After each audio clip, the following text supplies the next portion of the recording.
Members of the fourth estate. First of all, I would like to say that the state of our nation is that, as the president said, is that we are food secure. And we are happy for that because, first of all, our farmers, and to thank our farmers all over the country for the good work they have been doing. The last 2 seasons have been good. First of all, the weather has been good in terms of the rainfall, and also the farmers has also benefited from the government intervention in terms of subsidized fertilizers. So through the subsidies and the good weather, the farmers have been able to produce enough, especially for our staples, especially maize. We have moved from 45 million to now we are talking about 75, 79 million. And this is because of those interventions and the good weather. And we are happy that that has offered a great relief even to our consumers.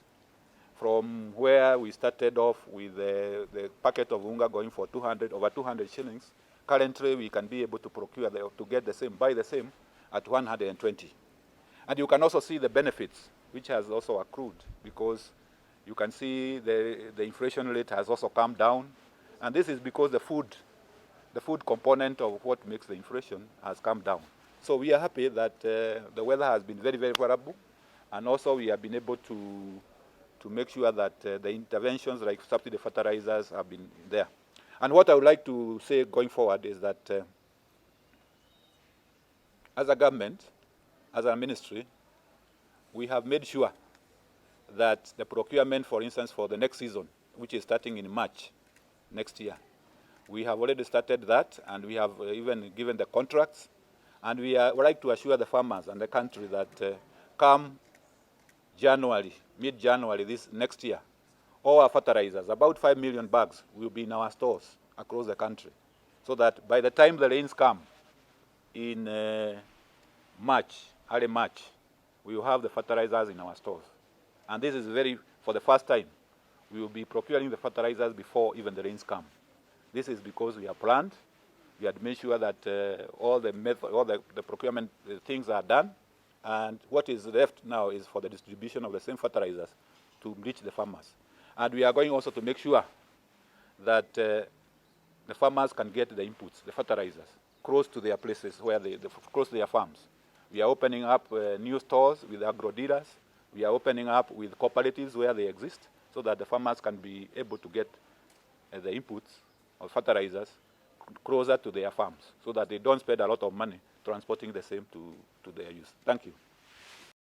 And currently, we are having about 760,000 bags in the reserve, and the government has authorized us to procure another 1 million bags from the farmers at the price of 3,500. And that is an ongoing process. We have instructed the National Cereals and Produce Board to do that, and they have opened up their stores, especially in the maize-producing areas, where harvesting is being done, especially in Northern Rift. So that is an ongoing process. And what we can say is that apart from a few pockets of where we have deficits, especially in arid and semi-arid areas, the rest of the country we have adequate food.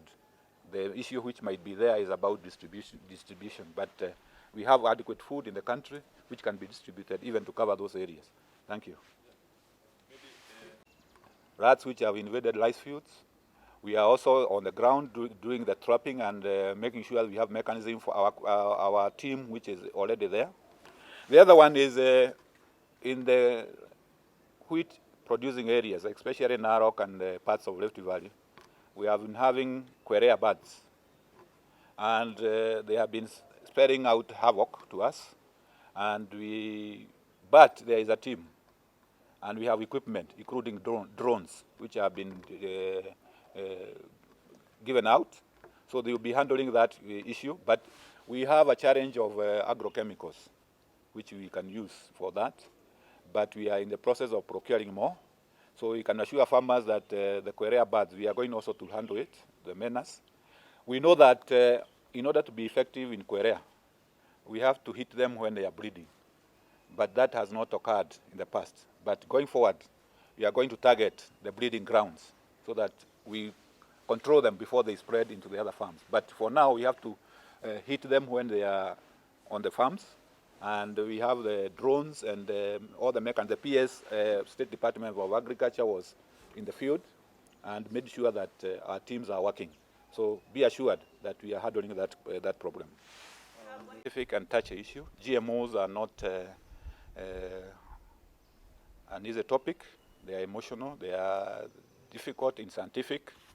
What has happened is, yes, we have the case which has been blocking the importation and use of GMO in the country lifted up. And we have the biosafety authority in place. And what we have said is that, yes, the lifting has been done, but as a government, we are taking a precautious approach. We don't want to open all the doors because, as we have said, it is an issue which needs to be handled carefully. Yes, for research, we can do that. For consumption, for instance, we have been having some inquiries from the animal feeds manufacturers, whether they can import some of the maize or some of the ingredients which are GMO-based. But I don't have the figures for the number of applications. But what we have told the authority is that take a precautious approach.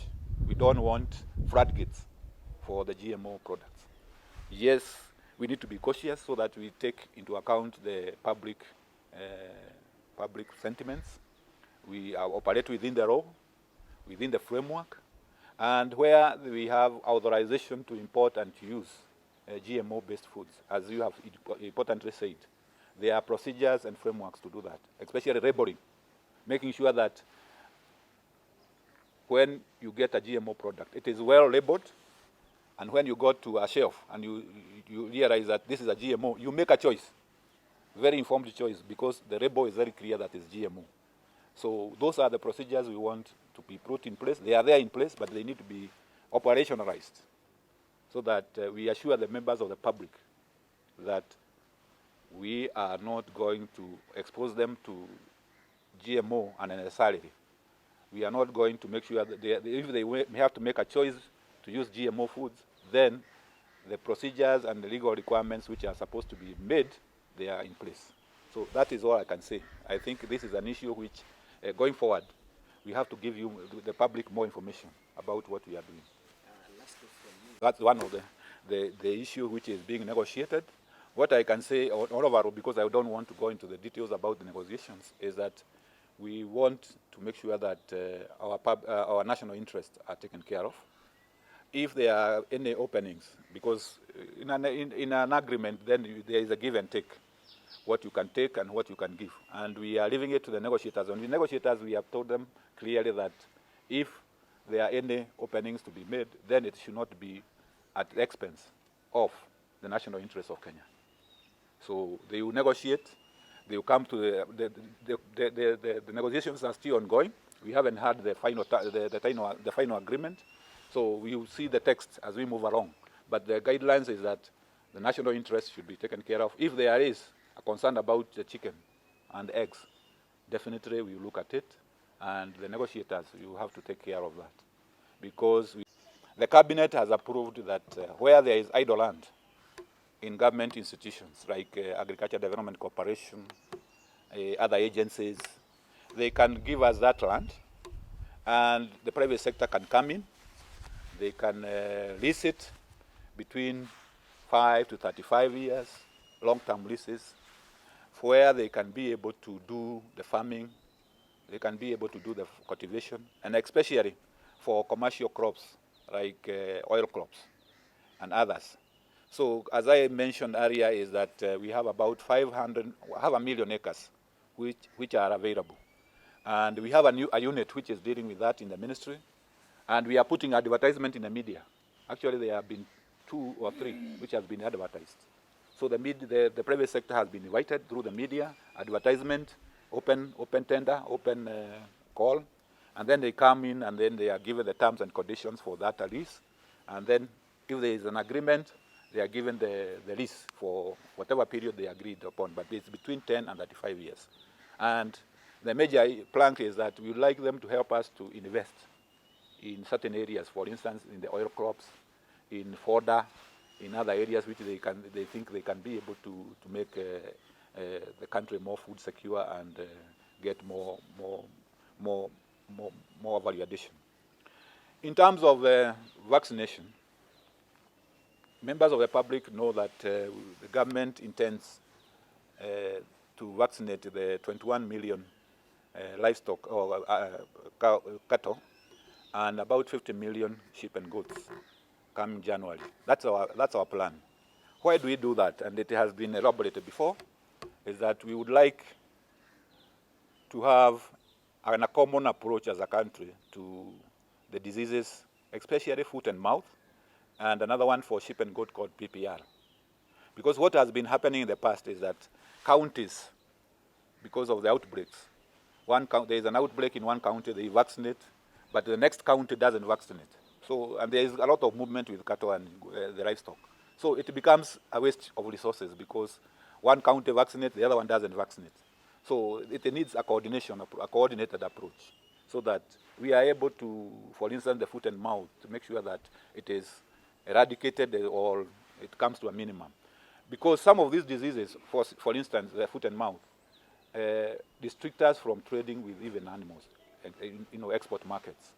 If you are not declared foot and mouth or disease-free zone, then some markets are not available for you, especially European Union and others. So we would like to have a common approach, make sure that even our animals are safe, that the animals, the public is also secured, that the meats and the livestock products are also safe. So there is no ulterior motive, and I would like to urge the members of the public that come January, let us engage and have the livestock vaccinated in a coordinated manner. The other aspect I would like to say is that the vaccines we are using are procured and 100% will be made in Kenya, and they have been made in Kenya since the last 12 years. The Kenya Veterinary Vaccination Production Institute, KVAVAPI, which is based in industrial areas and in Kabet and in Lemuru, have been producing these vaccines for the last, I think, 15 years. And we have been selling even to our regional countries like Uganda, about 13 countries in Africa, and even in UAE and others.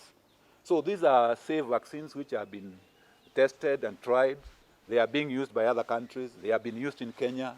The vaccinations the counties have been doing is based on these vaccines. So it is not something we are trying to get from outside to come and get into our animals. And we have the managing director, the CEO of KVAVAPI here. He can give more information on what they have been doing. Like now, currently I know Uganda has ordered about 3 million doses of the same, which they are using in your country. So it's not something which we are is untold that we are getting from another country. It is what we have been using here. And I know there has been concerns, and we will engage the stakeholders so that wherever they are concerned, those concerns, we will be able to deal with them and make sure that everybody is on board. We like to ask for calmness. Where there are any issues, let us deal with them and forge a common front forward with the vaccination. You know, generally, you know that currently, if you want to trade internationally, even in our coffee, our tea, and all the other products, issues about traceability, where does this material come from? That is a very important issue. So one of the issues which has been there in our livestock sector is that we cannot trace where the animals are coming from. You get the animal, it is not known where it is coming from. So one of the critical areas we want to do is the tagging.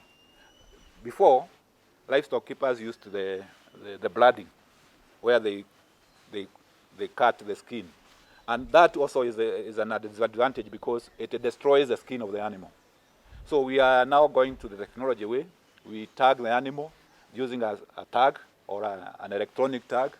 So it's a program which is going to be rolled out early next year. And we are engaging the stakeholders to make sure that they are involved also. It doesn't become controversial, so that we in agreement how it is supposed to be done, how it's supposed to be financed, because you know it is also an expensive affair. So I would like to leave it at that, and we get more details about how we roll it out next year.